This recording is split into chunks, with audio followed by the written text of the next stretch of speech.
ebetimi aboa papa Big Ben tablet me kana sa na chese wumfie no enya nuru mfenhia du nwotwe a adurei onka ho me kana sa nso bie mu a na chese eyade a food and transport at the stamp no e di etim ase 0551 551 444 0551 555 444 Inti from Big Ben tablet.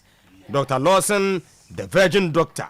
Curl 362 piece. Polysinia Draw Imboost. Cinefast Services. Akofenu Panadia Ba Abe. Hair Bar Clinic. Boss player. Ajinedra. Inti. Yes, boss. Medase pa. Dinjama Alande. Okay, let's say. Oh, Nyamiado. Yet another Friday. I think this is the last Friday of the month. Yes. January. Yes, January last Friday. Yakun. Hey, I don't know how to go here. Say January day or cool time. I can't one friend say January. July. January. January, you say baby the man because anyway, no say. January they can't focus on baby man, baby December. Or December Suban and over January. But now December Suban, so we hopefully be more baby you. Oh, but me no. My head December you. Sir, what's the dinner? Okay. To me December no. Why we you? Say the first so na academic calendar no. Oh yeah. Na baby school September na is abiti January mom de when they say school be no be about January they say form 1 for SHS 4 for Friday January university 4 kwa January some guys also calendar ni be share yan sansa but say January imagine December no why you huye na fe January issue. That's right. Going for the Mumfan coffee bar because your group will be a Omomako University January. Omomako SHS January. Ne ade so za ko pe school from Amba. Yeah. Na so we say me mako anu mo. Emu de na. Say January me ko pe school ma me ba. Ewo yi. Ah we fi kwaku. O sa won kwagungwa. Ai onu kwa. Sa ba ko be na nya. Ele ba ko so progress here. O one dey say. Okose ayi mami anam. Ah, o say the school back na. School back na no form 3. Ba me ka say o admission for fraud. En go for abro. Hey. Go for abro. After say woni me ya Ghana for mo ti asese se bra hwe nya o. Yakun papa. Na o se basa so a enyan sunsan so January salary no. Se ka wo wom. Bebre. Ti o ma no ma pa na we pri. Na o ma no ma na we pri. Ka de ba bo pa se ka fe no December santi ka ma ye o so ka ti on se bua kakra o. E ma won sansem no ho no o so to. See ya bia. Going for ya bia. Onti ho ko se ne ka ba hadara ba hala mi ni ya mo. Na mi ni ya. Na kana nemba public abinya public. Yes what your boys here before. Adano. Alezo on dey alezo na. O se client we die. Alezo akeu. Me chia no. Pa se ni pada se ni benya na namba. Alezo yaba. Onya. Oh me chia no. Me ba magaza mani mahadi. Babu enye headline ni engo. Asemo. Kuremu. Tama. Yes. Instead of being remorseful, the GFA has inflamed the wrath and anger of Ghanaians by disrespectfully appointing a search committee to look for Chris Hilton's replacement, as if the problem is only about coaching. Tama, utisi kruma nsema nkofo kan no. Say na if we on patch resign. Yakọ anyeye. Yabaye the Ghana Football Association or national team this no. Entimin kan hwe nche Ghana for say ebusuafo ankoyeye say senti na nye na wo de mo fa nche na ye hwe yanim ye da sori ya makoti 6 member 5 member committees o mo nkope coach foforo anso so ye nyina ye hunu say problem no enye coaching nko a tama utisi abonten de no na nkofo obi e ka say the GFA clearly are sounding disrespectful to Ghanaians. Omu emfa Ghana for nya omu ni die ni bo bia de ma Ghana for. Just omo pa no the usual way na wa say fi omo dwuma ase. Omo ba ya normal announce committee, normal ye we say de omo di ye na oman no anim di ye team no kokoye no de. And de I just say hwi kran si ye. E ade a tama e ha Ghana for papa and people are talking. Enkomo yansa na bana owura aka edmo aka say or say I had university and SHS all on January 6th. Hey! But say on there. Chama de say ko. On ko afisu o me antene kabata ndie pe say dey ko February ya frɛ no. Hey, chama de say ka de nka won ka bi o. Samates GM. General manager of Samates. Minim say basic level 20,000. Chama de o yero dia. Basic. General manager of Samates. Kon dia ka because any problem ka. You basic say mbase we dia ye buofu na fuel allowance nkwa be basic. As well we go came in say we are on me that. Edin allowance be need dey sitting. Say traveling. Say etimi ma o gardener na cook na ade nyina etu ani nyina ma o. Now say bibia o. Oh yeah, nka general manager den nka oni problem. Onya UCC. One fan of all in January. Kai chama. Problem no dey yateba wo dey on kan. Okra no January yes that dey for February e be fro. Oh, the very cancer problem also za confirm. Hey, basic 20,000. Basic. Next allowances make am. Dabi. Hey, na ba for mo kra na 10 ni a chira o, you know. Is that Zakito wasami hu. Ko Zakito is that the way yi. Zak number 14. Da na oni bo she be share na bibia settle ye na. Masa menya obi nsi obi chira kwan yo. Ye ko apo ni. Oh yeah, obi baby we mo na jai o. Tama. Hey, Zakasi old timer. Oh. Na Paul mo kra na me na ji. Na support we heavy. But on to oh, they say na gym or but pause wo ho. So ho. You know. Tama. O see. And there's almost back for coach on. I almost 5-member search committee. I'm almost 3 weeks. So I'm for coach mra. Member what Juma be here. Since on our boys. Black Stars and all the national teams. On say we have traveled with the national teams, the Black Stars. Yes, 20 years naturally. Nanwa go for because someone ko hu na Christianity and someone ko bono. Then something cropped up. Them decided I'll find out. Because it has never happened. Never. It can't happen. Never in our you can't maybe a Black Star coach nam. Because first so Black Stars he took any of the national teams there was one person, at least one person attached to the team from the national security. Security, yes. Mekai Alas Hamomodokai, a lot of the people. Alas and the Mekai. So when they got to any airport baby, they even declared that they have a gun. Since they were from the national security, it was allowed. Yes. I'm told to say with this Uemono. National security for and to come with the national there is almost security. Are they national security? No. Private because first security near Kanya macho. There be intelligence. Go for visa security yes will be wanting. Security is about intelligence. So where the coach is moving after the game, they say a poor match here, players here, journalists here, because those things you even get close. Yeah, because they will sniff it and quickly. So now everything Bibia say to the extent say even there's no national security people attached to our teams when we are traveling. And now can.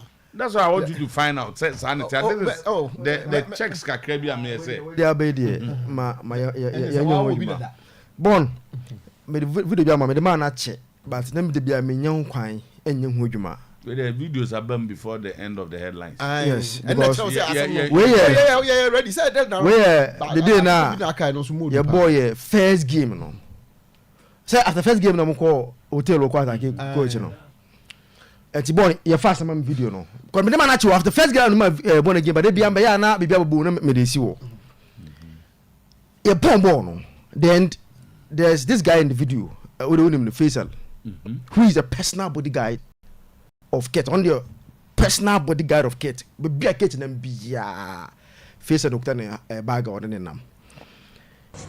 Eti this Faisal, your poor match na, and Kabeti, you know, audio na. Your poor match na or your actions. You didn't do anything, but you could clearly see a sign of Bono. Not Nina or directed to Coach Crescete. Where Faisal? Who is a personal bodyguard of Kate? Other guy now only general or share dreams at Taddy. Honestly, one of like Kate Uncle. Oh no, Omuya side of stadium. Now, Mr. Joe, over to voice Namiana. Okay. Eti. So what can they see your stadium on now? Born so about the voice in when you're not Jack. Nedi into that opens all the boy when you have brave voice on that. Why? So Bianca saw doubt it. Anna. But je vais plus ta faute.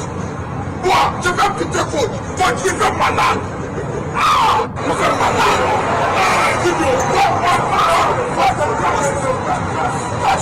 Moi, je vais plus ta faute. Moi, je vais plus ta faute. Toi, tu es malade. Ah, tu es malade. You're French in Guano, or some moi. Me. I'm going to Bibisa. Until I was a friend to do baby. I want to do. I don't know, Caffrey, no catcher wine. Say no, and if you're face, now. Face, no hearing him. Say, oh no, say friend for no go. Shall guy now wait no for you dreams at that or say yellow no. Dreams at day. Mr. a yellow no. Yellow no. Dreams Kate in the back. This is Faisal. Say the one friend for. What do you say after game no? Na Cote d'Ivoire for no onso onso Ocean French kakra. And all your which almost said me coach me ko tuna obehu and all your boy said you one no. Eti o free stadium ma say no. And incident no ko see e wo hotel onom no say omkwa ko bu coach no. Na am so to the ma assembly interest ni say o say hotel ni see no mo say aha Ghana Centralfo e dey nesi gabi na ya otabo Centralfo no anything kura Aziz on time wa bo ba ko bi am say abi am so abo ba mi ansa oh dear the juma en to bo Central oh there's on Centralfo e se dia oh Aziz be papa o this here asem be gre ni na at the hotel there Bafewa miraculously when that incident happened Aziz was at the hotel was not at the hotel. It's a fantastic you. Aziz na even omuko Cameroon ya no Cameroon so oko mia boy hotel. What they asem ototo. Oh the video is there. Oh na your video no say. Say we video no say obed. Na one metro do after Mass TV. Ya on Pafanka. And the name as interpreter. Also at least on different. It's boy na eboa no. And when they were at the hotel videoing boys in the from the hotel, no, then Aziz, I could me and the concert on go. But your poor match are placed at the hotel. Aziz was not at the hotel. When that supposed attack, no, echoes the hotel, no. It's clearly that attack was staged by official Adam. That attack. Okay, but that's it. So that attack was staged because one, Faisal is the personal bodyguard of the FA president. And all my sons say me. Faisal no hotel. And they see a hotel. Hotel. Where is stadium? Where can stadium? Into move one mo hotel. Eko mia ko 30 coach no. Aziz no national security of the MPP. So no be there by check my mere. Aziz no national security of the MPP. O say MPP na national security. Say you are not just the political now boy is him. And to be obeso kire say since he is a national security no. And until no and we are attached to. But let's find out. Obina Ediaba say is a national security. Of course they are listening to us on Berama if it's one. We have people who will text us to confirm that. And once another Mimi Busan say why is it that we don't have national security attached to the team? first Mekai Alhassan, Modokai, all of those guys, they are with the team. Omukre too, and it's allowed. They protect their teams. Yes. But they say me wumbi, and no because Aziz is a national security, and we will really find out. These are the things on say. Maybe Susan Sanema we need form a review. What I said to investigate what happened. Never see, you know, Bako is when the security of our coach was at stake, the security of the players at a point. What I say, not say you sneaky baby, because at the mix zone, the performance of the team, whether camping was a problem. So the selection of players. All of these things must be found out. And why are we in a hurry to get the coach? And no pay credit the ama me ho adwunim class yes any Argentina go ball. Anti mo be hwese any Argentina go ball. Mo be tena krom ho ahwe. Messi be bo. There be danger ma wo tena ate any Argentina go ball ne. Wa am na ko se bebrebe na nze no. Wa am na ko se bebrebe wa America. Yeah, fancy. Mexico. And America for now so ka on. So na manya akokoduro. Messi na le bofu na. Na dia jiro se ni Argentina go bobo. Edi ya sign contract bi na Argentina for mo po bi no rabo ball a. Ya no ni hebo. Mo pelo mo ma show mo. So ma hwe me say Ghana no met ma show mo be you know. Ya misiri bi no nko be. Auntie you there. Tama. Or see, this period is a sad chapter of the history of Ghana football.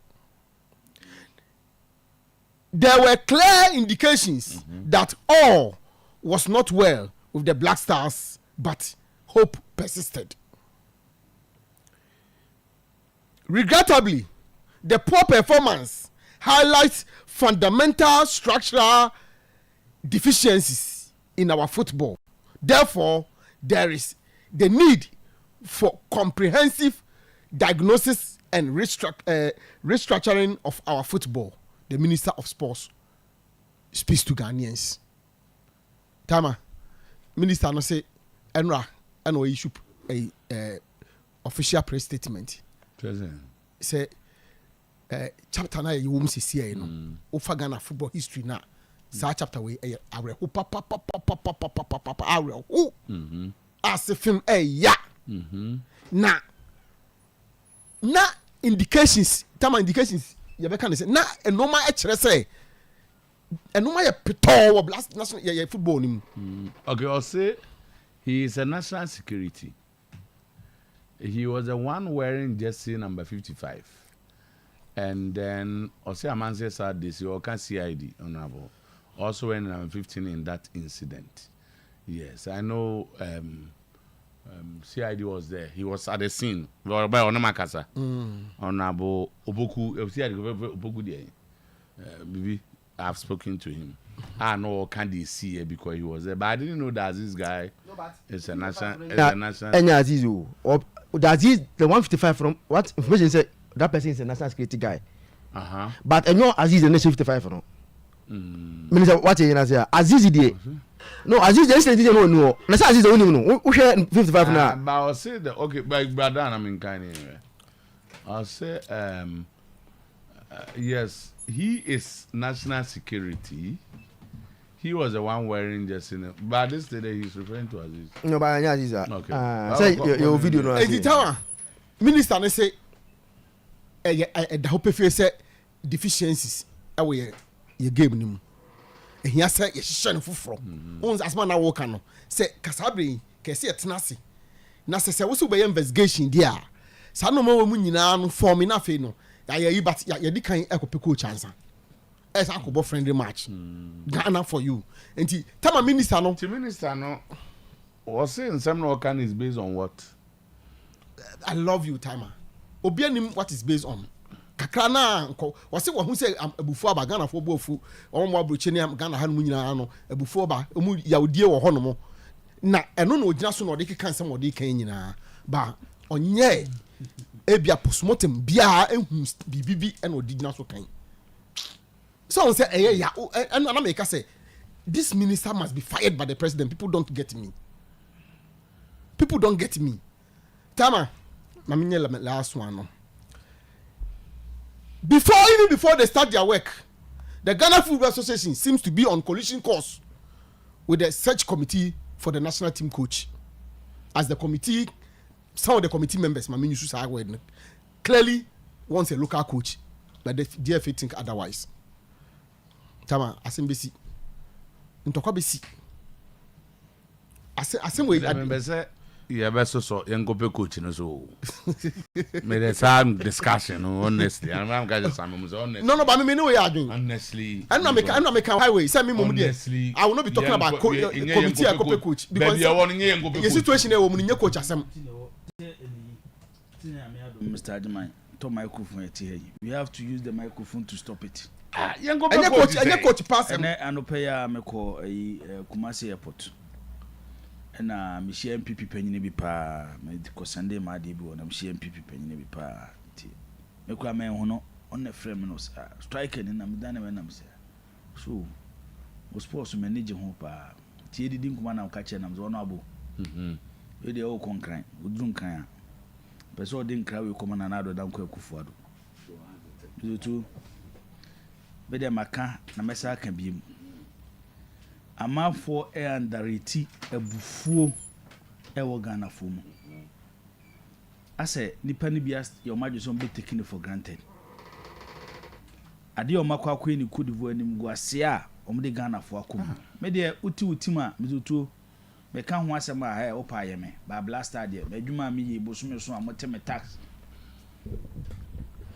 eno ne de kutua blasters obi obekwa akwa blasters adwuma ne national team adwuma eho de ma no wom Mekabi because ye Ghana na ye nyina na ye Ghana for o personal team men kabi o pekura betime de makokot men kan ba blasters de meka and they are FA president what teams across all the regions see e pa na ye kan and offer Ghana region be FA president to team muzi football is scanning so there be a team ni nkofo edi na chi there be a team and then more Premier League teams, more Division 1 teams, more Division 2 teams, coast teams.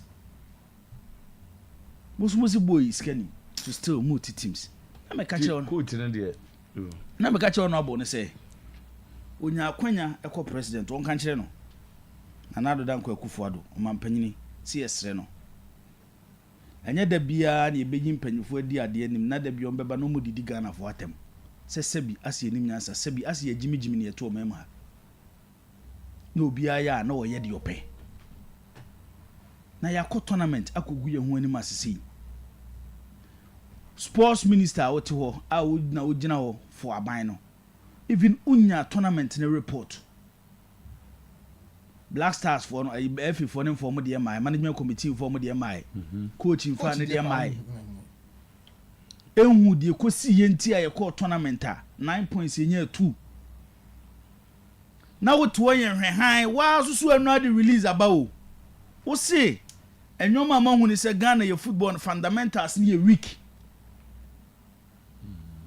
any 30 minutes na se minister Oyerepa continue I say sports director no chief director of the ministry any 30 minutes season na F no chief director of the ministry na F ne so the release abase ye yi committee ngongo pe coach eti de mokoye no muntimi nka sorry nkire Ghana fo na ye betena sia betoto aka time we ma example bi also my case situation ya komu pen ye ne was it Uganda na Tanzania na de Bukaziz be coach wo kroma de yan qualify for 2004 Uganda asa na ye ko bojimi gatete mu no na Uganda ene ko frɛ go for the duobe mo ye ko fa Bukaziz Bukaziz anu atena fie for be 7 years no coaching o ka se ye ko AFCON last AFCON na ye ko ansa na Cote d'Ivoire de Cameroon ye ko fa coach anu atena fie 4 years no coach team Milo nti wani Bukaziz the same thing no crop and no Ghana say mo bi understand the crop on the uncle yes the crop so on you and you cover Bukazi's buy I'm say in news for no na o de you cover Bukazi's buy you do Bukazi's buy so too and your man will be any say cover the answer never that blasters push into a large cruiser cracker say Bukazi's a cover the mate also meaning no age ni am age pe no do ma better push nim do too it ya fe nyoma jigu ye no what we did was yenya abotenti ye the late coach Afani as caretaker coach of the Black Stars because that time they boy Uganda and before you call Rwanda na wan wan was ade na nyi and ye tenase na ye plan e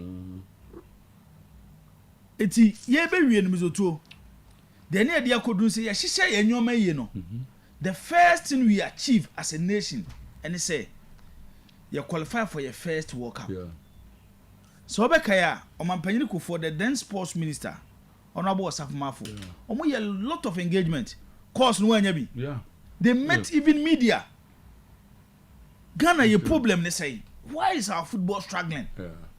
That's what we need to do now. Football administrator, people who have passion for football. Omo can be a biwom. And omo share omo nyina. Timizoto, what we did was we started with the late Samadi. So that time no so we a Black Stars coach na Ghana ye jitum say ye will players e do mo kwa kobobo a on beti ama ye resource it is ye nya resource a ye yi coach na ntiase e ye adwuma it is Samadi start ye no na ye kofa ayi na start ye Barreto 2004 yes Barreto na start ye and Samadi buy and ye we with Ratome Djokovic it's also a changing of coaches in Zoto. The Edebayan was improvement on resource. Yeah, but board draw you okay, time DR Congo. Yeah, Congo. Yeah. A train a ma or a Sometymer Otuo-Acheampong. Yes. A wild no. Yes, yes. What can be a some Kwambina Scassi 7 million to 6 million. Then an attack what the man for them. Yeah, go first. Went to go first. Yeah. And took money. 3 million. Yes. Yeah. That was hard the journey. Yes. It's on say. I see a worse situation than that. Yes. Time. See, yes, I didn't know. I did about come to realizing who said the foundation was strong. Because that time, that under 20 in 2001, a tournament, Omaka could do final. John Painter, Dari Boateng, Michael Essien, Sulali Muntari, John Mensah, Omako, Eka could do final. It is said, Omobeki can say for more no more than one. So you will not struggle. It's year started the qualifier for 2006 no. Any a call Burkina. Your first game Burkina share 1-0. A month for Quarry if you say when we started the 2006 World Cup qualifiers, we started with Oleleu in Burkina. And almost share 1-0. But almost share 1-0 Mzoto. Who said the team was strong? Ya tutu enyoma was here. And ye change coaches are any problem. But if we there, Mzoto, what they are interested in, and they say, and they are there change your coach, are there change your coach. What's now kwa appointed coach? Who your problem? Who now coach? No, who your problem? So why do we keep on? And Ramadi got to say, why you now can see that Matthew? Republic of you are not serious. Utie, Osha is all kind. The press release from the ministry. Now here the number of minutes a day every funds to released by now. It tells you how sick we have leaders. Mr. That's the minister should be angry with the FA. I better not angry. Should be extremely angry. I better not angry with them because Theo. If the minister was not consulted, the director of sports at the ministry and chief director, it tells you say before Mubabe yi 5-member committee no, the minister is aware. Wajetum and our no CF. The chief director. Tell me, but have you taken time to read the statement? Because I insulting no. With all this, then insulting. Statement. For a papa bia ye chin de dua e wa hemfie uti ye chin de dua wa hemfie na no ti abochiro to ba Ghana ha na no ye nyoma basabasa na ye chin de dua to okwan fo no nua na koye say la chu de dua odi na ntwe 10 osimasom odwan 50 osimasom we say osimasom How do you know? Now, would you 2 minutes schedule to us? And I may be better now. Sports minister, no. Let her know the woman is a Ghana for the Casa near pay. Casa any pay. It is a Ghana for Casa. What the young fellow to be carbon thing to show say, more born and more sports near for home. Ending now watching you, me no powerful way, be Jackas. So tell me, it's young true bibuqua. But what dear, Moncoso anya them by. Because if the minister doesn't support what the FA, yeah, how will he even accept send the director of sports and conquer our committee way home? Yes, I'm good trades come. Yes, yes, I'm good trades come out for criteria. What about you? Wouldn't say local coach be unqualified? Normal say, oh, yeah, you know, I can't a yatrim. Your friend is saying. All set criteria, no way in Grophobia free. Straight away. So, Kai, Tete, one name the history of Ghana.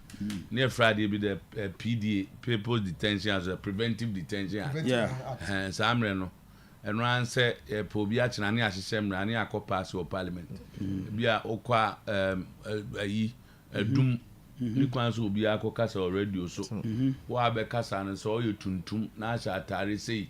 And you buy a dazzle. Let's say, you have a found near the wall. Sam, now, already, no more. They know who they want. Yeah, they know who they want, as it. But, quantify the Amazon. It looks like we do. Quantify Masuko, it looks like we have a leader, he supports failure. We have a leader, he supports failure. Nobody should involve politics in this. We are talking about our football. And Ghana, you call Fourth Republic. Parties, we independent Ghana, so MPP, NDC. You call Brazil, you use the microphone to hit the NDC government. Yeah.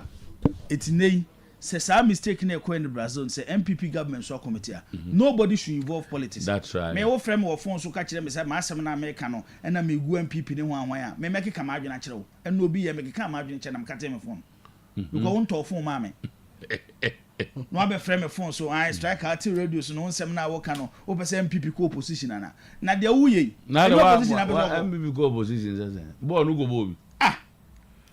We have sat in this country, people occupy positions, a failure of mine, but still near maintaining them. Yeah. How? Yeah. Among for failure of Juma Ediamo Somonye, it looks like Nanado support failure. Hey, Nesika Ediasha blasters with the last 4, 5, 6 years. You may bet me or Ghana. Not the Biomoko tournament, no Mugu anymasi.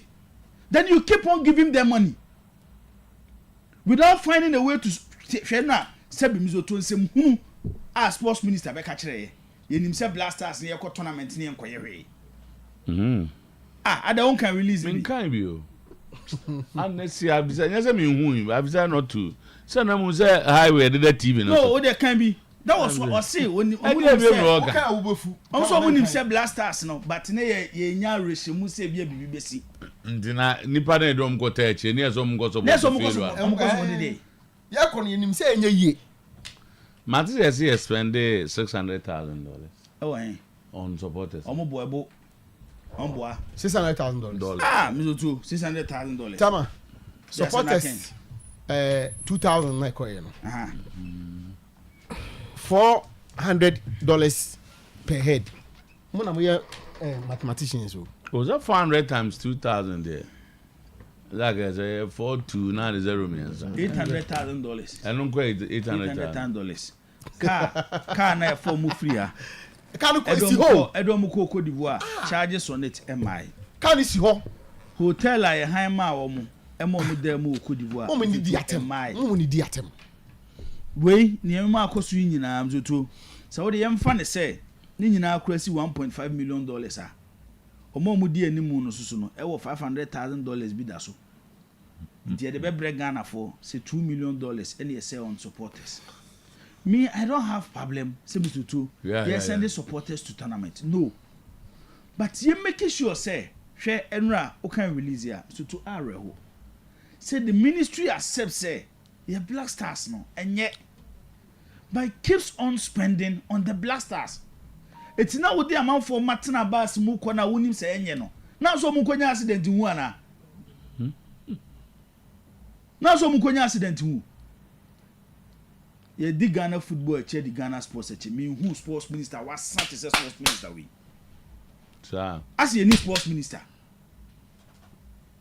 na we dey so be antina sports ministry office where ye was sa me who be that now what can release now Mr. Otuo, you ask yourself what is our position where ye dey what can release now no busa what ho ye dey enra no Otuo say release ne Bible ntin wie ya oye obi a Mr. Otuo ohunu so ye ho na boy say nko resign o ka kire say wonim see football na good spirit kura ba fom and the same thing now we see egu no then why your whole budget Jessica kese dia kobo tournament asa agogu wani mase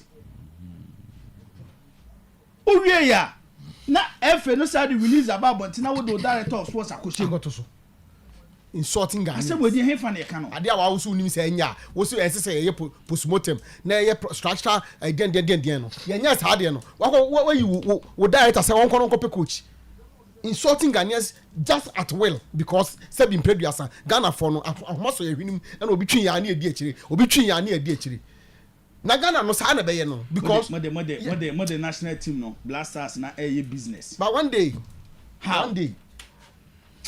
so to dey say na yaba That way na you see we am back club we am oh no the club oje adwuma so na bi na so no kwa wache na ode ba no pe yeni abre kan ya ode club nzi ya club ode be me mam mfa mam no obi di abam ba for waka club asem ana yeni abre wa no pe o kan wasem yeni abre club onye on the buy Mr. Otuo, there is a group of people I say ye near through omoso I say ye dey chow mo but we have to bring them in mama clubs na go to abanda men kra no go to man no man to want to see afcon mama famrem want to see say Premier League clubs na momo 8 slot 8 Gaka 3 and my division 19 say this one be 48 clubs 48 and the Premier was 18 okay meaning the Premier for the big boy teams big boy reps ko team be obo team anya teams one say na akotomo na say akoto de oye akoto de so oye deputy communication okay FA communication team no member munya I think he went on the ticket of the club on the ticket of FA akoto the position as communication team member unto was akoto na akoto be na nim no media massam ye clubs in Bikoy. Clubs. Minimum almost starting. They gave 3 to Gaka. And Muka said, "Uncle Zubia." And Mamu to be my women football. And I don't remember Muka. What is it to question? And Mamma Bufu Zomonko.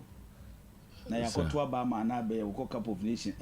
Now a clubs 48 no man 9 slot. The Omuka answer back on say Omo Efa Bass Nicoy.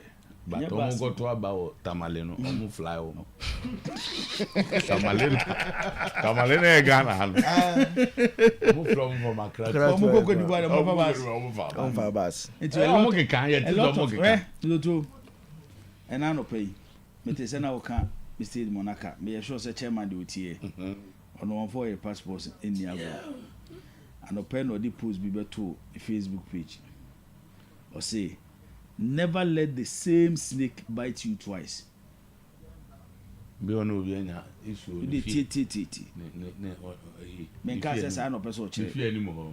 But say never let the same snake bite you twice. What one Ma. What Facebook. Facebook, yes.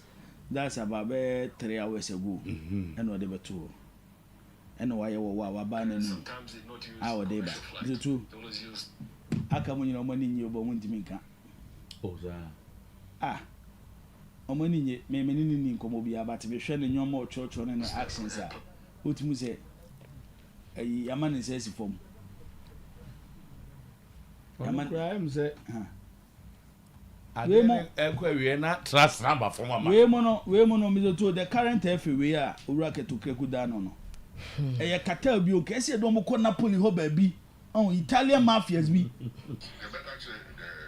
And no maba betena no mo ye football. Me to how come say at all our youth level, your free players our national team. Omo clubs no mo own no. E ho na players ndoso. Ada omo maka no mo ye football no. Omo teams no mati players nya. You call election now when you have maka nti no George was. Who no call election anya you. We say cancel baby. Obeso kire say. Me say me ti ase a. Say maka do na ko family obre.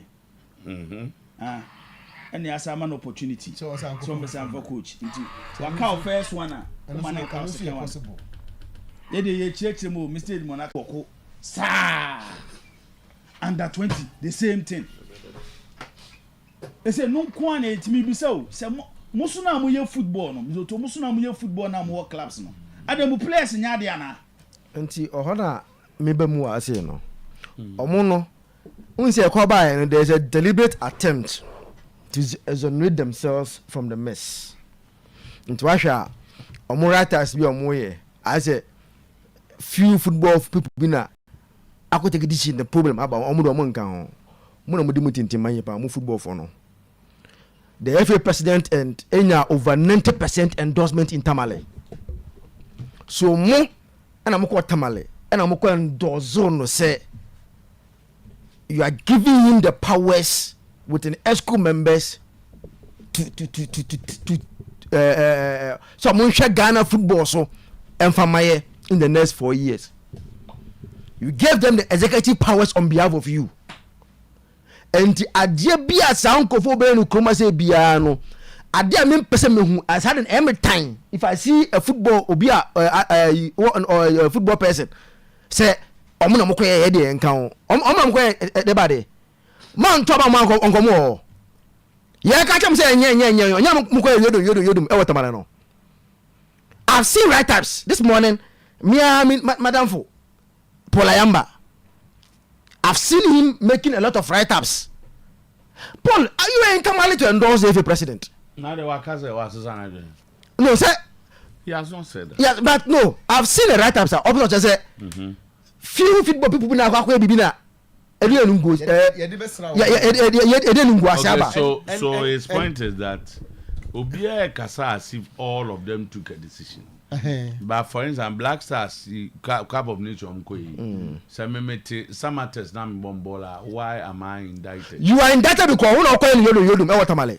One question yodum. Ghana for 2 man and I don't know. So I seem to Ghana account. You see, you are giving the man executive powers. Oh dear. Because say you go send Ronaldo and football for you go send Ronaldo and sports minister. You team for over 200 clubs in Yanko. And you say about Obi Ato ne dey. Yanko president and in ESCO. They won't call the football for in Yanko. Eva Tamale football. Sana make say no Yanko Yanko group of people be say aban episode share football for no mo din kuma about football our way forward. Now omona ko represent here because we believe say they are the best and the smartest amongst us, so they should go. They can defend our interest. And a young Ghana for yet now, if you look at them, say, Sani Pana, they are not good enough. Okay, Akoto didn't go. 18 Premier Clubs, 7 slots. Then another one, Mr. Aka comes here and say, "Oh, striker, that's my daily quotes." But it's Tell striker, I have a lot. Something. I have a lot on my Facebook daily. But I can't control in there. Okay, then Park was also question. Akoto wasn't at Ivory Coast. Okay, no way. One could be. Okay. Akoto was not. Yeah, Akoto was in Ghana. Akoto wasn't there. What is Akito talking about from Accra? He should have something better. When he was Accra rep, was he taking decisions for FA? Me ko taba. Say, Timer. Timer. Omo be ko Timer. Omo be ko Zach, Paul is the brother. Asema Paul ni sa write up ni nyina just as you have seen, I have read them. The Emia and it's a Paul. seems to be insulting some of us who think government should step in. Paul, $5 million in a FIFA de bread. No. It is not because of Kotokwane has no Samates, no. It is because of the national teams. Paul should know that. He should also know that. Paul Ayamba must know. The ancestor. He must know. So $5 million now. FIFA de bread. No. It is not because of the Samates, no. So I say, almost football. No, it is almost spending so much on Samates. I'm telling him that it is because of the national teams. It is the national teams in Korea. Ghana. We have an interest and we can ask our government to step in. They are part of the mess. The clubs, Samates, Kotoko, Has, Bebianu Gold Stars, 1-1, RTU, Obia, these clubs are the real reason why we are in a mess. Because, and then, club be a bit me sorry, if your president say you are not doing the right thing. Because they are all interested in committee. And then they do to committee also, and then they create portfolio. They do to so. Eti akwe play singing. Chaman.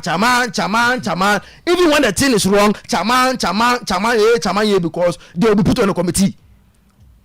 You people, after all the mess of the last 4 years, and they tina if you do so, for say, baby, football no kono.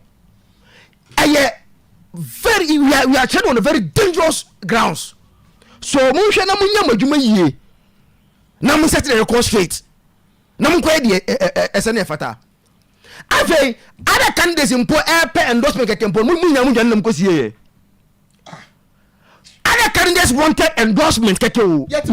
Kotoko. This also cut forms and sana. You open nominations. Kotoko. Those are allegations. Any allegations? No correct. Kumasa and Kotoko endorse cut forms and sana you open nominations. Allegations. Today, look at the mess they have put up. The dribbling professor Mohammed Polo writes to us this morning.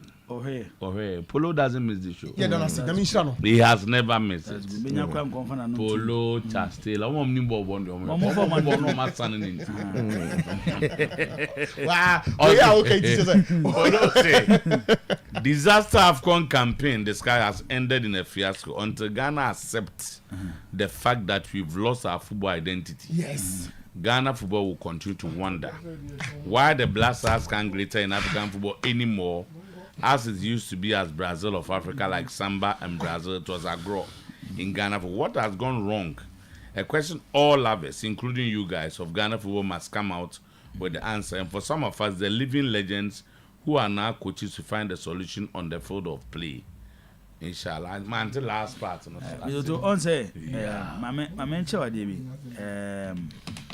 The all cano, a fa baby men in a yard in the pa. The mammy in a yard and say, Lina back to leadership. Okay. I grow boo one boo. The two Ubina tonight, baby. No one say, Ghana say near boy a ball. Okay. Yeah, the assay. Say na Ghana boy ball. And the idea of the two and starting free blasters. There be a make us ask but a month for where. Yes, Susano. You best start with Gata. A new crana bit me abobo na to gat and mama national. A way of training. Question do I join? And no, and no name your coach being a bejin or betcha you. Yeah. If we are near above 4 posts. Above 4 posts we are. Two. Now for Yakobo 5 versus 5. It be a near Tessa for Brutia. And Sunday do question that Yakobo 11. No, I see. Until look at the process. Yeah. If we ask na dear chin dear son to nurses, and they say, we went Tari and the Shani Face, I was a name modernization cacrabin, but in Tari and Shanadian society. Okay. And then you don't see the young ones, Obijana baby so Bogatagata, who will be over 4 posts. The quine where we are. Go to other countries and if you say no Masha Boase. Or Momuko could you walk a cup of nation, even. Or the alcohol had the French boys. They say no money. Ose, could you wear no? Omo that's watching. Omo that's watching. And the Ivorian League saw the player to. That's not qualify. Yes. Ivorian League no SLA a player to the two big years. Player at the Austrian League is for 2.5 million euros. The last 6-7 years. The last 6-7 years. give me 2 Ghanaian players I told me outside the country I told more than $500,000 a free ban you turn say everybody you turn say everybody and has nya coins bi no around everybody around me 200 anyway you know say has afi so na bia so I turn say Jonathan so I think say medium will get $300,000 so I 300 the last Ghanaian Mizoto the league I'm saying the last 2-3 years player we figure Ghana league my turn about them by Mbella no so there Mbella was around 400,000 question to say you guys are on fire you should tone down we don't get anything for serving on those committees and no munyai and you know mama nyane say and no munyai because they are embarrassing you see before now you lose friends to save Ghana that's that's the best thing to do you lose friends but we nyina no and na obi tina asum say Ghana ye man no say na ye ball na sitie then president of the land Osajefo Dr. Kwame Nkrumah when offer sports minister no now for sports minister reported direct to his office okay Ohinijan Edian Ohinijan ye we started building coaches CK Jemfi so to near Domo ko Brazil near the Ghanaian coaches go outside to learn and come and help our game to develop and develop players. My memorable example that we dem say oh Nancy and Yakofa technical director so bad man Yakofa technical director for the FA technical director de my FA Odumuida no Bernard Lepe so Bernard Lepe yeah bi do nyame coach bodu krasi Menu ye nya, chen no menu nya. asempa nam ga chero Debi nyame. coach bodu wo better CV than Bernard me Lepe kan na me dono na me dono na me ka o de me ye film so coach bodu e wo better CV than Bernard Lepe ni akofa na free Germany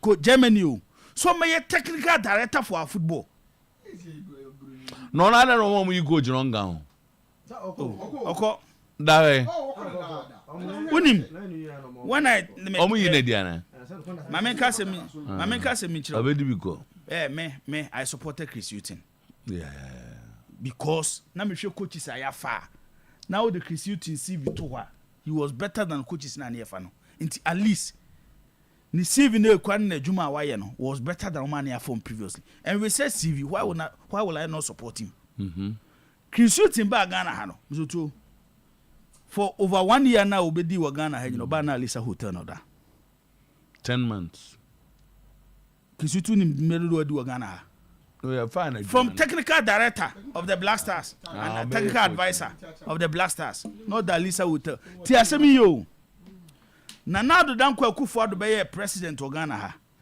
ena wo yi aban fie baako e de ma efe say yema Black Star coaches enkotenem efe no e wo ne secretariat minister wait na wo ye nhwehan e ma efe fo ne de say efe na ye de ma si emfama Black Star coaches mo koda ho no ye de say efe ni sa akoye office technical director na office no eni ye tue sika Emma coach hotel akoda wa bra ye fia nka ye ntue sika. These are the kind of leaders leading our football. This minister, why is he still there? Ufu say Alisa Hono Okoda no mzoto. Ufu say Alisa Hono Okoda ne bo. Obi connection him. Black Stars e be kwa Cup of Nation. The whole golden bean for the ball money mo wan hu. Utwa mo wan. Ye close no. Obi atimi kwaji golden bean biem. Na ke to o memu ha no. That's a focus. initially na ntesa o. Yes. Omo call no omo da house 1 or 2 eno omo ni pair ba ona players ni so omo mpesa Who dey tie na ke ti o memu ha no eza you close o metua ni nyina no ye ti o memu ha no nyina you pay ye ti o memu ha ni wiase ya ewe zoto se ko bi benyo Ghana is kawa ha o ekuo bi benyo opportunity to meet president a anka ye bro makwa ko hye o man nani monyam aba ba ye blasters we any FA we any ministry we ye ba be Cup of Nation na president abetena organize party amom e dey na no ma ya party president to betena ase nkura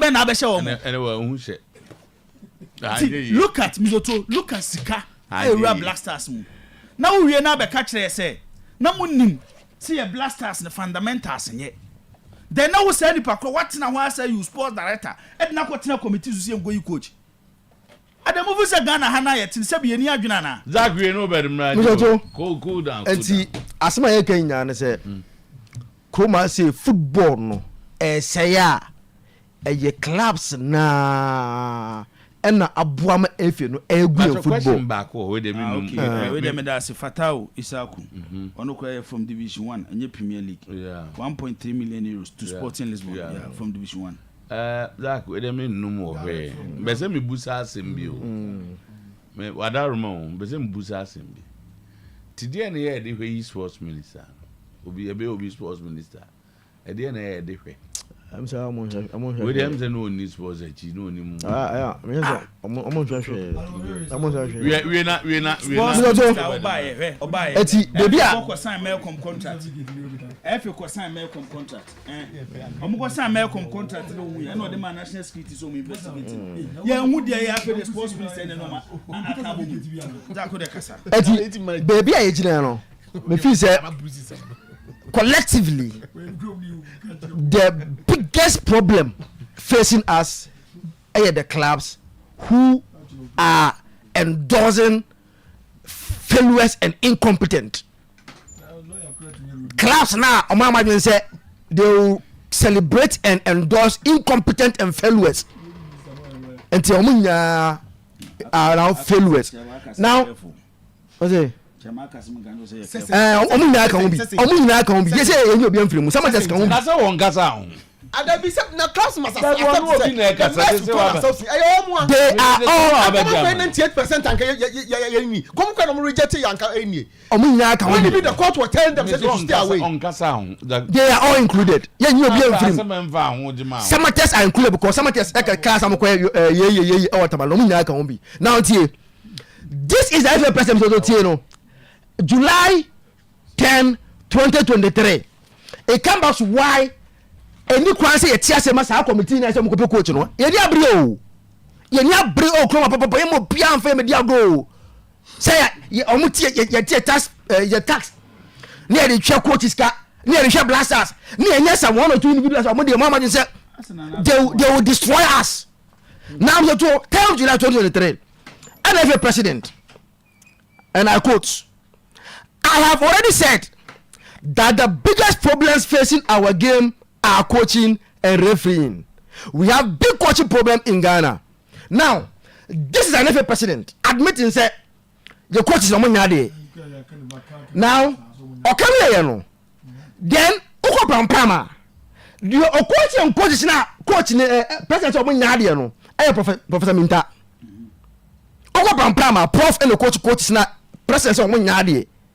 Now the same president coach now papa now coach omo nyaade no wo so na nkwata ase na nkwa committee no mko coach from Ghana ono no onye wie ni de o na juma ase coach no nyaade now onim bibi enje so ntimi ntrese dabi se etu yenye kwan so etimi timu kwan enye about kwanda wona nya ho ade atutu understand eti ya blue boy bero what you don't need to understand the mechanism of the hazard what me aka type and you to any watch the ball 11:23 oh there ubehu but the technicalities in it's a prof oko pampama pivot 1 pivot 2 ocho pivot 1 pivot 2 pivot 1 pivot 2 na me coach sende omo nya de down information pivot 1 pivot 2 na me coach omo nya de o eti clear you know I say we lack vision and it start from the top eti say who your sports minister na ya call AFCON aba musotuo you free AFCON ba ye ya no Ghanaians are talking Ghanaians ebuofu we want to see analyze the problem, see what really happened in Ivory Coast. You come by you confirm you on Tuesday and Thursday. Less than 48 hours. Coach. Meanwhile, there is no single communique from the FA telling Ghanaians what really happened in Ivory Coast. Mumbo comment you. Mumbo comment you mampeni. Udi team ni mae. Eka se ngoti trophy na e fi se kwa trophy no ye kwa godu ma se dia ba etie pa ocho fa chaye omumpa Ghana chow not a single statement the ewu ya na say afa de only sports minister akotena dem say mpe coach na Ghana so me dey coach on bed. Yes, I need to see any Argentina. Say coach on bed. Argentina for come so person ni Uruguay for din commands. Amunya. So So Ben, baby no Gasa 11:25. David. On more. We over kasa benkum. Born again picture bin. Let's talk about your foundation kakra. Clubs na there me give you up on them nyene. Omo na mudi omo sika investment, omo betra omo born agua. Omo ana bebre mo. Now Mr. Otuo, this is the mandate of the Ministry of Youth and Sports. If you don't value your investment, they don't play a tournament.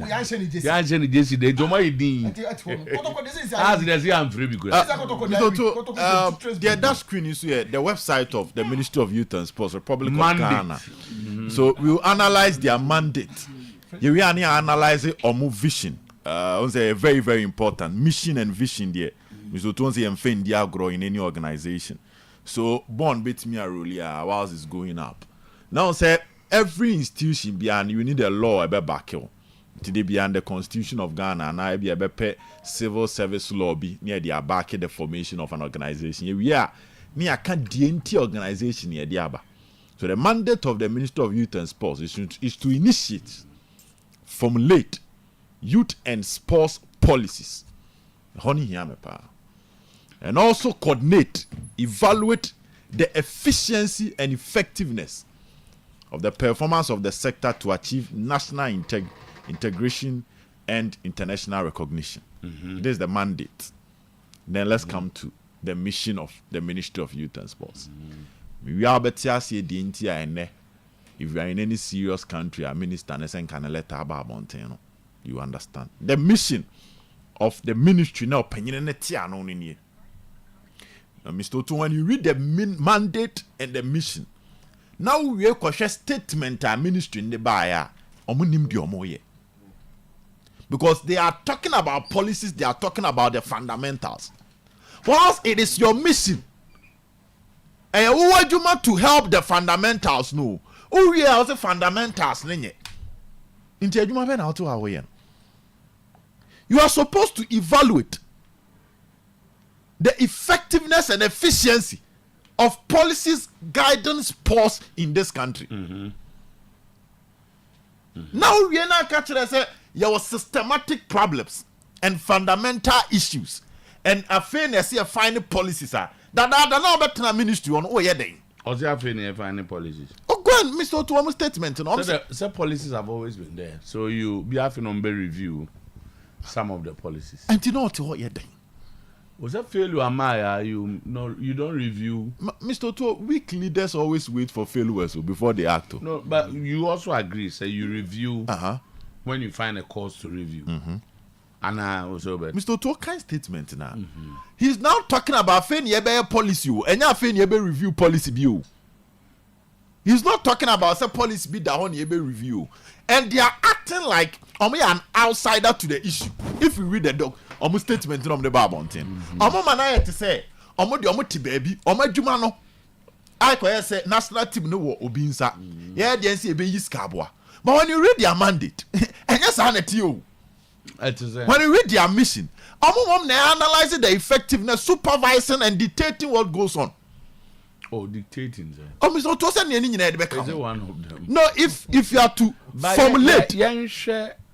Let's look at the relationship that should exist between the ministry and the football association in terms of relative to our national teams. Okay, so they are the custodians. Yes, they are the custodians. So, for instance, beyond the budget, Abraham say, you have to review, you have to look at it and take decisions. So when you're saying it, me too, Mr. Otuo. But it's not as if you are dictating or you are determining all that should happen within the national. So the mission of the ministry is that the ministry exists to provide effective leadership. Yeah. Based on what is going on, can we say there is on what? Effective leadership in the formulation, Okay. and coordination, implementation, monitoring and evaluation. So effective leadership. So effective leadership, no one, as a sum of formulate, as some coordinate, as a sum implement it. No more monitoring and evaluation of events surrounding sports development in this particular country. Okay. It's all we now born in Mame ministry no statement. No. Now you understand the MMA camp. So it raises the question: say, what have they been doing all this time? That the no more yet. Because I feel now be catch me say, oh, be road map. How they be revival the national teams because clearly we say it was systematic problem. It's all this time, no. Now she say be na now we. Now we then now to ho then because this is simple. What you man in here? Intuition agencies under you are a bar national teams near the youth college and a whole lot of things. So when you compare almost simple one, Mr. to say there is a PDF version of functions of the ministry for almost 23 pages. See, you go through and only a one by one in common baby, but to cut it short, where a brief one on say mission on born ketuebi, near more detailed one. So we check it to away now. Who the Obama effective leadership? I'll be formulating, monitor and monitoring and evaluation. Mr. To monitoring and evaluation. MNE and the ketua and ya good you. The material Christian service no. And ya good ye. You can monitor and evaluation and contra demo and chairman the new panny ye. And you're constant. You set a guideline. Even when it comes to project, your short-term monitoring and something about long-term to meet say to see say nipa na ade na send insano. Project life cycle. They are already send insano. So this one na enti won kotra baby ama ade na ndwungu wie no ba mama excuses say mo de na mo de na say wholeheartedly ma support o mo financially enti mo wie. No, that is not your duty. Enti wo be kasa asem na kire me wonim wadwuma. You can so be my effective leadership in the formulation of something. Fabo be not tranching. Wow, what you understand? When there is a failure, you cannot be excluded. You free me, you force general manager. You see my effective leadership. Who formulate? Nessa who count Adiana? Oh yeah. And so checking the efficiency and effectiveness of Adiana. I mean, Adia show be insano. No be sound said then I want you here. What they say? The Ghana Football Association, sir. What is the National Ministry of Youth and Sports? Their policy for national teams are about dedicating a movie. Because before you dedicate something to somebody, you have your own idea. Person nipa no kokoye mao. And no na adi be jina so a check se nipa no o de won hye no so ana. Do they have that? Minister no watime be bisa. Obatena dada no watime hye bi say na person national teams ne ko. Enti ye de ahyem nsa mo hwe so. Ebre ne bra no ye ba be hwe se ne person ekonomo ye ne sana. But in their statement, they are rather shifting the blame to somebody else, creating the impression say eno nye omajuma ne say mo ba aketua ne say mu yes ka say ne de amamo ne ekọ sa no mpeso mo kire. And if they understand why they are there, omote akonya na omote so no ene dwuma de so mo nsase a ene no they should be getting out of the office because omo fairly a big time. And we are not using any words. You using the Dom Ankasa website. And they judge on actions. I said whether indeed Omo Yejuma and also Omo Diagro. And clearly, Mr. Otuo, your biggest issue when it comes to the national team, it starts from the government. Yeah, you Omo free men because Mona Diania Modia. Ghana for you now and me Cambum and Blue Boy was a GFA. Oh no, dear Mr. Otuo. And when it comes to that, young fans Elmodia. Now no one him the shame or not money. Mr. Otuo. Why the East come national team? Mr. Otuo. Why the East come national team? Blue Boy. Maybe East come national team no running national team. More ya man to say the only duty of the government. Government in a song. And you have Ministry of Youth and Sports to be and open to baby. Amoyama I quiet to say, yeah, the list in the bar. Okay, near Quaba on your Discaba. Son on Passad, any into some some we are or my Majuma. ɛnyɛ saa na teɛ nezo okra no umo yesika ho ban yi ɛnyɛ saa na teɛ o deɛ ne sɛ Francis egu akwa mu ansa na ade ahyɛ nipa ne nsa eti bra no bra nipa ne ba no wɔyɛ sɛ nhyehyɛ a wodi gu akwa mu o yɛ saa adwuma na ana. Now for you to understand the Black Stars is the apex of the national team. National team A. Yes. Esoro no. Enti esoro no na ho odi ngira ase. Enyo me hia Ghana for pa di kan blaster. Esoro no Mr. Otuo na ho odi ejina ase. We ni abenya. Enti national team no kra ne say when you don't have a plan. Now when disun kakra. Now we are wadin say edan no foundation ne nye. Na mom de bia beto roofing sheet fofora. Nsuo bo edan de bia bedwura gu saa. And that is why we are here. Between that they are okay. Asian na emra wo che. Enti league asem wo ho. Ye national under 17 asem wo ho. National under 20 asem wo ho. National under 23 asem wo ho. Na saa nyoma we nyina wo ho a ebe de na wo soro na ye. Bisa the last time na Ghana ko Olympic Games. All African Games Ghana ko ya ade was under Kwesi Apia, which was around 2013. South Africa. What in common I say? It's under 23 now. Ufri wa obeba eye senior team no. Under 23 no egu because Olympic Games ye ntimi nko. All African Games ye kwa hwe. Na teacher ni no chere classes na bon a. JSS 1 for no made sua de. By the time on be free class 6 no be do JSS 1 no. No mashi. That is the story. So if class 1 teacher bon, class 2 teacher bon, class 3 teacher bon, enkwala no mo fast process na be do JSS 3 a. Teacher bia no aba bon. Onya de a. So onya de no nkyere enkwala na de ni ye. No mo ABCD ni nya. Opa mo go do JSS 3 to ape o wiase nyom be feli. Because akwala no eye 1 ene ye kabom 2 ne ye kire no 1 2 3 oba class 2 ane ye de ne ko 2 letter words ne ye de ne kwa kopim so be do JSS 3 a oba keka de osua wa ase ho nyina bom de akotwere exams na ase ho no teachers for na ho ntimi nkire nkwala na de yi a on be do JSS 3 also koto apa amom on be fail, and that is what is happening here. Your youth and your basis no abubu ye koduru so ha ne ye tu appearance fee kese as a form of motivation emfa yefa supporters in die kire emfa ubey operations emfa ba wo hyehyɛ ase ni akwala no waben a no di free ase ho aba bedu JSS 3 a oboa ne kakra bi obe pass. So but I remember kakra. What I think your point is Tama waka kakra give 5 minutes na afi. Na so na abaka to nyambotre. Obiye kasa no obiye nyam. Obiye nyambotre aka. O de amazakito nko a me boy. Zakito na no. Talk about those who manage your tax, not me. I don't manage my club through your tax. I manage a corporate organization. If I'm not competent, my company will have terminated my contract. Oh, as a chairman, I'm you. Chairman, all the clubs no for say. And Oyerepa for say almost decisions. And I might do baby edry. And they are saying that they are not part of those decisions there. Don't manage your clubs. And the clubs in common in European in a common casa. Issues about the Black Stars.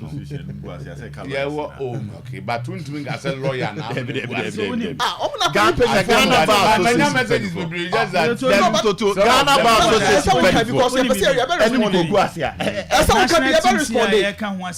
Some of us are ready to lose friends if you can to save this country.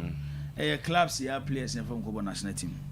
There is a link between whether you run a corporate organization or one with the national team when it comes to our football. Okay, it is a name. Yamfane say, Samates boy ya no was good. Your boy Musesi. Dauda, you see. Dauda. Okay.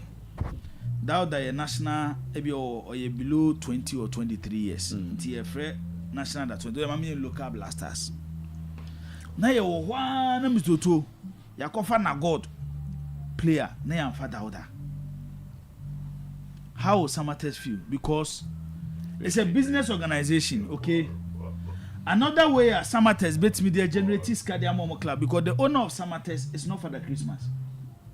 Obia anyone to announce as is Obe company. Obe present this cabishim or brand for Emma. Another way Samates debate generate Ska and he say at a point players no more no e your asset on beton bi na discover team okay. It's what we are saying is ebia Mr. Aka wante Zakito asem na work na say the current situation that we find ourselves in yense ma ye kan nyina ne say nipa na oda efa no nipa na oda efa no zoto or say your football no including the sports minister all of them enti omo clubs na zoto omo opportunity to go and elect an FA president. Yeah. So mo hwe nyoma ekoso e football yi mu nyina na mo kɔ na mo sa akoto aba. E de ma sa di pakro na. Mo si ye football no na mo ha no. Mo si ye nyim free. E ka clubs. Yeah, to me free. Bravo, bro. Na. E to ora kwasi adu. Me a me nua. Na ko konte okwa yi anya ma fi ma de monaka. Menye sure so obi ka say. And others. And other. Maybe you mo frefre. And let me aka say I've had contacts from our prayer program. At least 9 or 10 of the club administrators and owners. We say we are blaming them. It is not don't they go and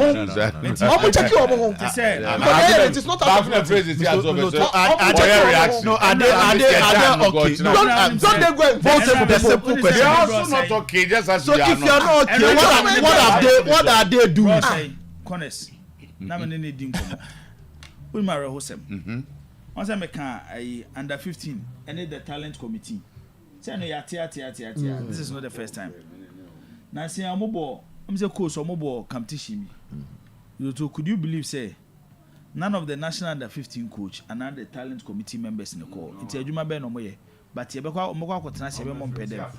Clubs ntia say ye mizoto ye ti ha ye ni abri. Chairman de Monaka ene kwesi adu se mu players ko national team value ko so ye mu brebi. But mu benya ska dia run am club. Bravo. Tama. Answer me minute na dem am say dey be crack. Assume that say. 0. My good friend 0. I say see the way you guys are so angry of this incompetent FA. Very soon you same guys will come on your radio stations to tell us to go to the stadium and support the team. We a national service. The fact say comment na yenye happy with the Black Stars performance no interest say. So when the Black Stars come here near Ghana for enkota o machia. And also here they are boni. So where is zero no link bi. Asase a wotiso yi. Tutu. Ye na nanom e de akon se tuo kwa akon. Ji asase na wotiso. Yeah. So to the mention say ntina aka so kingdom am say be kire ntokwa akon and be kire ba bia wugina ya otutu we say work so kingdom so to the mention say what was a work kingdom a drew point bia so to a drew point bia say otinte skoko adewei me after 2014 World Cup no and me nya course me nya trade ba me fa ho we have to do it again. Okay. If the MPP government led by Nana Danko Akufo-Addo and sack the sports minister and make sure some get rid of the FA president Ketokreku. Blaster match we be Kumasi bia. I will lead the campaign. Ye mo bi anko stadium ko hebo no. To boas ye dru a ni aheba for bra. Time adai edru ho. Ebi ana de o ye No. Ebi ana de ye kan nyina ko mu beti. Omu beti dey. Nipa so ma research committee. Uso mu beti. O say o kan say so mo go coach bi aba. Me dey nya coach. Mo mu nsia. Me to say FA president wait na ho. Sports minister wait na ho. De ye hu no. Ye fa coach for ba. It will be the same creativity story. Tama born again I didn't have the tools myself to say Tama me yusu o medium yi na me de ato million mu nyina anim e de asere wo mu say omo nka me ho na yemfa nkoto sere ni nkotodwe ni adesere de enko na adanko Akufo-Addo ho no say onfre ni minister no with the speed of alacrity and lightning and thunder say we president ya kwa na do ho na nanti na do asem na make say ene fiada mo ma do da nu e wa abra ni minister no so unstoppable search for coaching na mo minister mo ntra ho ma do da nto as minister minister batam na say na do na mu be ma stop I don't know minister na cost of. On can't change the minister so stop the search for coaching immediately. Now, on one statement you issue ya na or say sane wahunu sɛ yɛ bɔɔ no aporo no na sɛ yɛnya abotere ne ahwehwɛ mu no ɔmɛkyerɛ ɔmpɛ kora bɛfa so ɛbɛ solve because bɔɔ na aporo no coach nsu ka ho coach no nyɛ separate from bɔɔ na aporo no in fact coach no ɛyɛ key component because minister no ɛne Ghana Football Association and to quote my brother Zakito was the FA president say your problem of Ghana how football ni mo no ɛyɛ coach ni a referee enti FA president ni jutum minister ni jutum say your coach no nyɛ enti timer the president must ask his minister to stop the search for coaching immediately. Okay. I non-negotiable. Yan tiasia. Omunyai coach ni hwehwe no. Omunyai omfa nto kra nsa. Ebra nso ye. 100%. Anya bra no nie. I agree with There must sound common yesterday say. The leader of the group recently Black Stars you call Cote d'Ivoire no. On an management committee chairman no. World Cup ya ye call ye numguas e buy no ka ho. Ya ko family aba o ka ho. So in the last 3 key positions ye dey opanyini no ato ano no. 3 key positions Mr. Otuo ye dey opanyini e fer Mark Ado ato ano no. E bia ni ho a e de resource a enkuranhye wom a obesa akasa wo de fufuro pii ni so aba. I said no. The person involved, if it is true, and no cry, say yeah fair. Obi kofa coach Bama o feli. We are part of this government. Strong in the MPP government. O party numbers of the go position now win. Tama. There are 2 members of the search committee I'm worried about and concerned about them. Yes.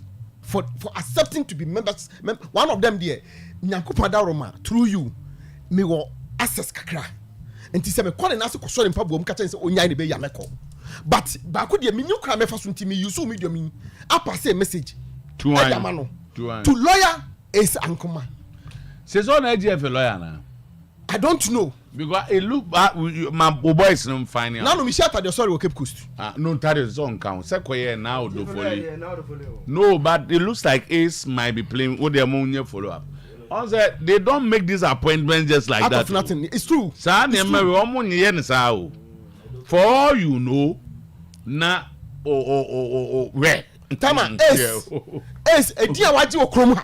Yes. Standard now was setting. Yes. Baby, nyameda mo do akodu. Asem se krom ha na yam ransam ne yepe wo mo chechire mo. O mo be S we dey flow. S. Mbaungo fra. S. Mrs. Esankuma. But ACE. We will be back say AIDS. ACE.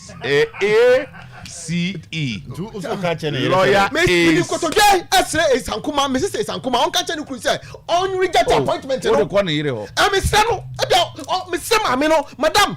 Any the man of Moscow ni nyina. Mr. Obu nyina no mo fast for me pamocho. Mo catch papa say. O ko ho ni num ga second say na eba no. Sir. Time. Say omuko appoint coach na amfa. Are there the committee members? No, they cannot stand it. They must know. And me hint one of the members. No, say, have you thought of in case it doesn't go well? In case it doesn't go, have you thought of the backlash? Have you thought of it? Sankuma lawyer, yes, now you do the respect. Me say me pewasem. Nice gentleman. Me no share that, I just love him. Also, or church lawyer is Ankuma. Oh, mother be in school. Lawyer is Ankuma. Share to who lawyer is Ankuma. When you go sample town, I say a coach, Papa. One more bet my papa no. Timer. Branu nie. Yeah, postmortem ni we are. They can come and do that. They say one and go for coach. Yes, any postmortem ni because Ghana football needs a postmortem. Your man, football match here. Dabang match. Match is match. So January match is match. Omo for match na some to. Se see idea. Es me say me say Sankuma. Me panic me panic. Me panic me fast for no chow. Omo kan chon papa say adwuma no de. Wono ba bia nyam nya adwuma we na be ma oye popular na so obenya sika. Nyam ye hira no dada. We say no adwuma we on reject. Ombe guna no ma say okole no him ba. Baby odu no want to try. Sankuma is a Ghanaian lawyer, top notch lawyer, international lawyer. Yes, no one chow. Onya, I say when you onya. One here. There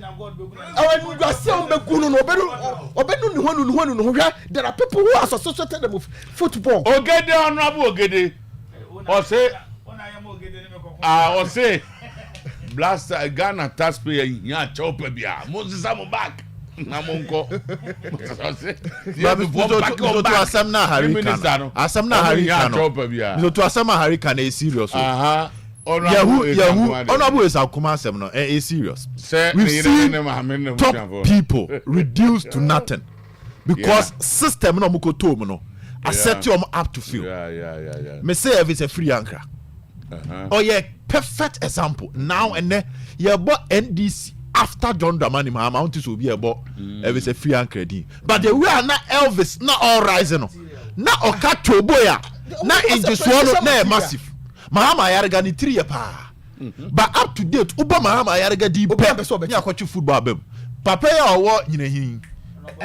Esiama. He's finished. Say what is obi bo Esiama di papa. Oh, he's finished. No, Mr. Tuote is asem na. Harry Kano, e ma mo friend dia grow. Esankuma asem na Harry we Kano. A serious issue. Wa here, e be ka cases grow nya bindi. Why dem go good? No, Mr. Tuo. The system now, system now on easy to feel that to be successful. It's about to papa me dey born fa Kanjin wife no to so man say no come trust adwunu ho onya yo say me papa na number come frɛ and na birthday of Kanjin wife no oh ya ketisia I'm who Alaji can be message mba kind the only Alaji say you guys should tone down and take it easy with the GFA. The GFA will get us a top-notch coach. Alaji having Alaji. So, baby, I don't say. What over for control? So Alaji. So from Nyamu. Alaji you coach what has you? Alaji you coach. Alaji star no. Alaji star no. Any ever for the say gaga. Alaji Obehuro pa o. I used to the message about Thomas Dua. Okay. Menim so asend bia my good brother no suspending no etwam. Akaka na so. Ne suspending na so. Also no bia suspending no. Oh go ti bia right. Don't go ti bia. Happy birthday to my lovely Fosina Teko Dodonu, head of OPD Krachi Westminster Hospital. Honor them there. Samuel Ikem Kujo, director of Kanji and wife and then birthday. But Express Group, baby, you know. Express Group will be coming on your more question, but you have me calls be so bad, boy, and come your connection, man. Express Group, just some do be quite brutal. Say, oh, mamma, call maybe. Wow, we so go school, study and work abroad. I do see us. Obi how we in the masters, obi how we SS, wasi.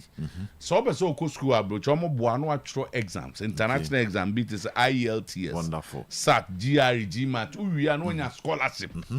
Now no get back so any scholarship. Yeah. Ama okodru ye no omse ne age ni nti o ma be fa ne ma men ne papa akoka no ho. Wow. We yes kaka krabi. O treasure na pass pe broni ama school. Omo branches Kumasi, Accra, Temasunu, Tamale, Takra de be very credible. Ebi so abeso ko edmo Dubai, Qatar, South Korea. And now pe ticket to kwanya. Express Group very credible. Yetimi di omo dance, yetimi di ense si ebu se we mo die.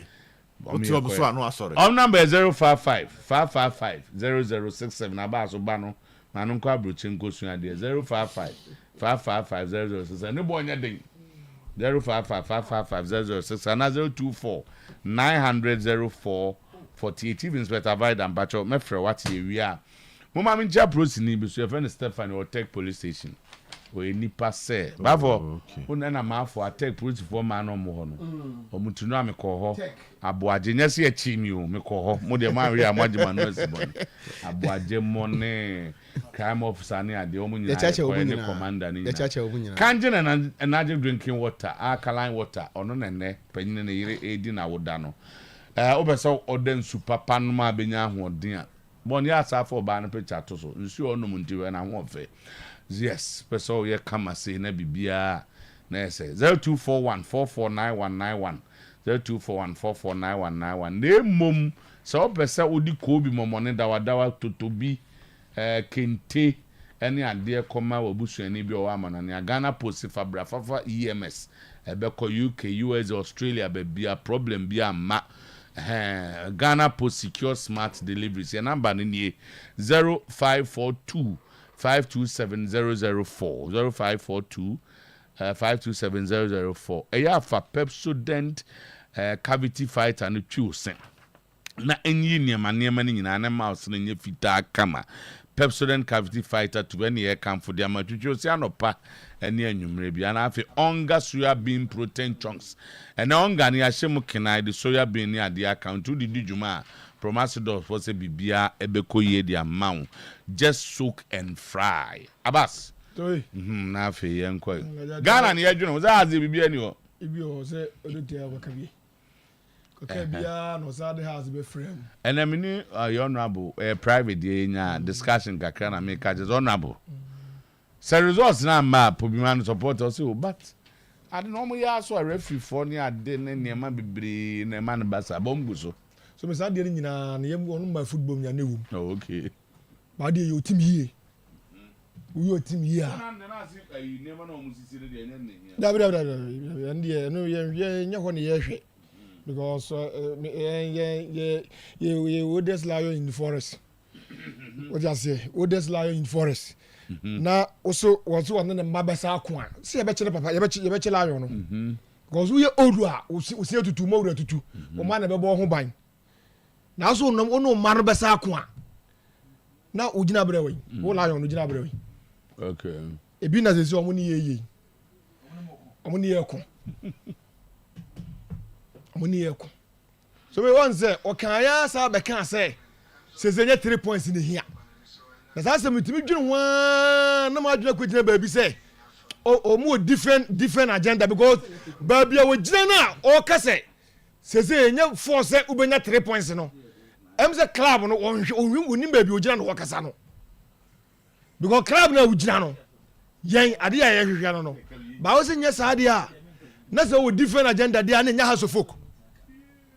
Ene nya house of folk etidie kan say ye de club no house of folk se Ghana ye nia biri nyina ye kase nyina no se Ghana ye start African ni ye nyi bi da e any problem se start African Cup from 1956 as say start ena Ghana nyi bi da se Koromos Madagascar wan obi anyi bi da sa nke ye was any problem ke ko ni efiri mu a e adeda da no a ba ya kan de ya da eti efiri mu na ni ehun se no ya bibi da eti die na de ya da no ene de ente sa na de ya wudie aba eti Koromos ye ono ba Africa Cup no wa anyi bia tete record no ono sa na okuta ba yesu ba ni anya ni akan de ya da ebi ni house of folk se do omo ya house no omo de fi club no omo ran no.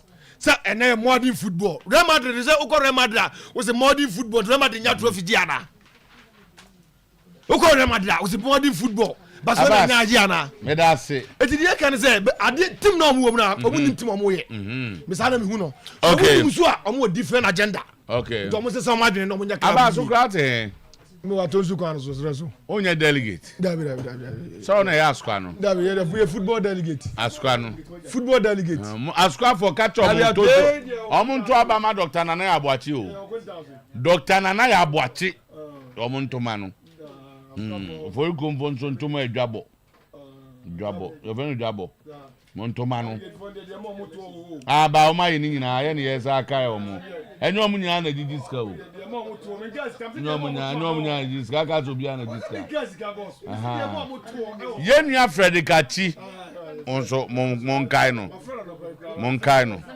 O monkai onani abere se eye Nana Demfi Edwabo for ikrum.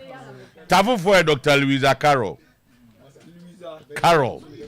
Sewa Dr. Louisa Carol sewa mam nya akomoto mbacho ye chreche baby omtoto abanamfa sewa yeah on the A2 on a last come to man no mujari come abema no be man ba onye hu Louisa na da bi wasa Louisa na eko njeso okay njeso say woro ya di si ha o ya di si aha Nana Dr. Nana Yabuachi askwa ɛna de aka ne nyinaa ɛnkyɛ koraa prɛmo bɛto na afei piesie ladi ɛne maame afie nyaako ɛde kaseɛ bɔ na brɛn ati ɔsi achim so radio for Kennedy ontimi mmɔ no saa because ɔba agye the free ha na ɛba okay piesie abadeɛ ne mmerɛ na so nti kaseɛ bɔ mmerɛ na so Oyerepa FM unye yade kaseba we amuni we asinyi nebremo muntio wano open servio munya sona muntie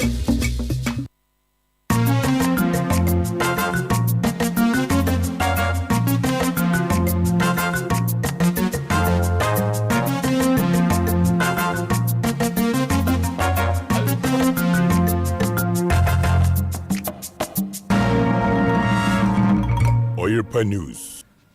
Pramo and